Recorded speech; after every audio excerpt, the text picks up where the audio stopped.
ჩინეთის დომინაცია სრულიად სამხრეთ ჩინეთის ზღვაში ეგრეთ წოდებულ 9-ხაზიანი მონაკვეთის იდეას ეფუძნება.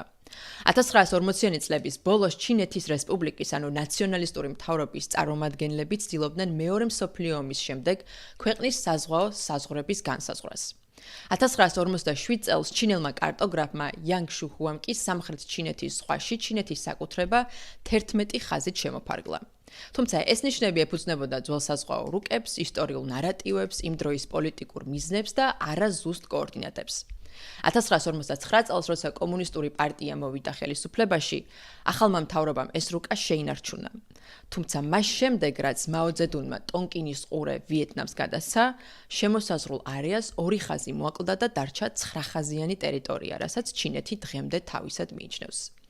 ჩინეთის ნაციონალისტური მთავრობა და მათი მხარდამჭერები კომუნისტებთან დამარცხების შემდეგ ტაივანში გადავიდნენ, რომელსაც დღეს ოფიციალურად ჩინეთის რესპუბლიკა ქვია და რადგან თავდაპირველი საზღვრები მათი მთავრობის ქვეშ გაივლო, დღევანდელ ტაივანსაც ჩინეთის მსგავსი პრეტენზიები აქვს. შემდგომ ათწლეულებში ეს 9 ხაზი გადაიქცა ჩინეთის საზღვაო პრეტენზიების ცენტრალურ ელემენტად, მიუხედავად იმისა, რომ ჩინეთი თავად არის გაეროს საზღვაო კონვენციის ნაწილი.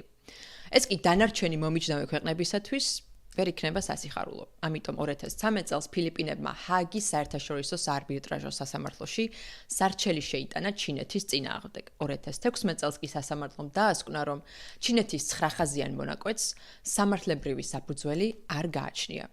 მაგრამ ამას ჩინეთი არ შეუჩერებია. მე ქეთევან ჭინჭარაძე ვარ, ეს კი დამოუკიდებელი ანალიტიკური ინიციატივა ცნობისთვის.